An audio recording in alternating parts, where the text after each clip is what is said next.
San Antonio living starts right now. But first, master the art of social gatherings. Our etiquette expert, Diane Gottsman, is here. She's going to share some ways to avoid awkward moments coming up on San Antonio Living. Well, whether you are attending a social event, a job interview, being uncomfortable in public is a common problem. So our etiquette expert, Diane Gottsman, is here to share some tips so that you can feel comfortable at your next social encounter. It's good to see you. It's good to see you. Okay. Every encounter is even me. Yes. I get stressed out too. Yes. It could be 2 people. It could be 10 people. Yeah. It could be 200 people. So these are some good tips. Okay. So imagine you're at a social setting, you're starting to feel uncomfortable. You don't know who people are. Number 1, utilize a name tag. Oh my gosh, we don't want to wear a name tag because we don't want it to mess up our outfit. I love a good name tag. But if the hostess put a name tag at that table, pick it up and wear it, and wear it on the right side to follow the line of sight of a handshake, because that makes it easy. If I forget your name, Shelly, I can walk up to you and I can glance quickly and I can say, Shelly, it's good to see you. Yes. But if you don't have that name tag on, it's and then you don't even go and see that person because you don't know what to say to them. Okay. What if you're in a social setting and you're looking around the room and you can tell that other people are uncomfortable? Yes. How can you make them feel a little better?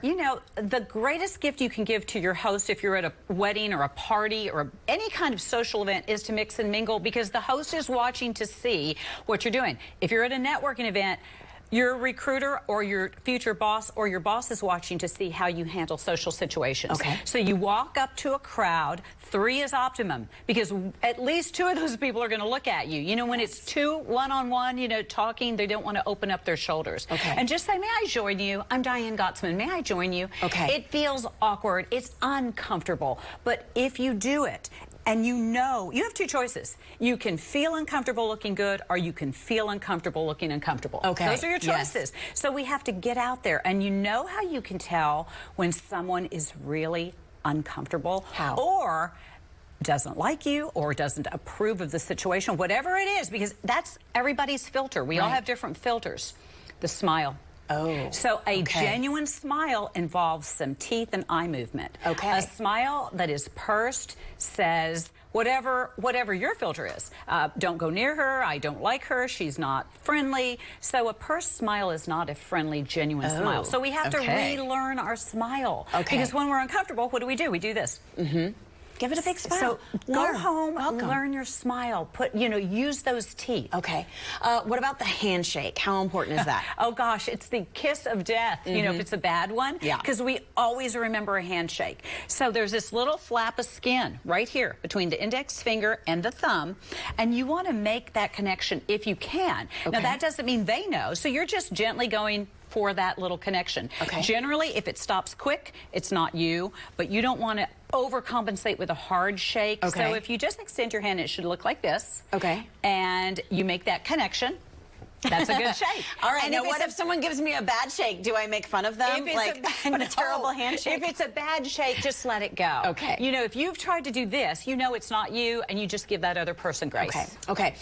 When you're in a social setting, oftentimes you don't know what to do with your hands. Yes. I mean, people have the same problem here on the show all the time. Sometimes a drink helps. I don't know. But where do you put your hands? So I always say, think of a box. So between your belly button and your shoulders, it's an influence zone. And there's books about this. So this is not a dying influence zone. I like it. When you move in this little box and you do it naturally, if you're up here, you look nervous. If you're talking down below, you look nervous. So you practice, and you genuinely keep trying to utilize your hands without over gesturing. Because your gestures help your words.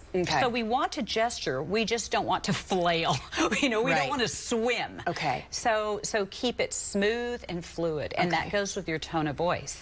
Your tone of voice should be, these are all practices. We have to practice. It's not going to happen overnight. We have to do it and do it and do it, and we're all going to feel uncomfortable and kind of mess up sometimes. Yeah. You and I, you know, and we do this daily. Oh, yeah. So in terms of your tone of voice, you monitor it. You're not too fast, you're not too slow, and you keep it friendly and engaging. So that means you fluctuate. Your tone goes up and down. What about the introduction? Because this is a very important one. When you're coming up to someone, you might have met them before. Right. You can't remember, you know. Do you always reintroduce yourself? Okay, I'm going to give you a quick recipe. 1, 2, 3, write this down. Okay. You always stand up for every greeting. You greet with your feet. You stand. Okay. You extend your hand for that handshake, little flap of skin. You're smiling with your eyes and your teeth. Okay. You say your name first and last. Okay. Hello, I'm Diane Gottsman. Okay. Hello, I'm Shelly Miles.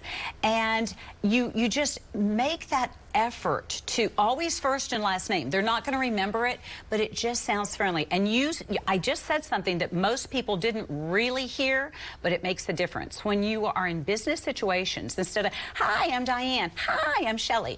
Hello, Diane Gottsman. The word hello is also a word to practice because there is some respect and power, but it's about respecting the other person. It just comes across more naturally and more believable. That doesn't mean you should never use the word hi, but hi is just less, I don't want to say formal because this is not stuffy information. I say, hi, Jonathan. Hi, Emily Rose all the time. Sure. Or I could say, hello. Hello, Jonathan.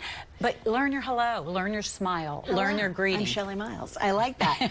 All great tips, and hopefully you can use these to feel confident in social settings. And of course, if you need a little help or your business needs a little help, you want some tips like this from Diane, here's where you can find her. She's right here in San Antonio at the Protocol School of Texas. Visit protocolschooloftexas.com and be sure you're following Diane on Instagram at Diane Gottsman.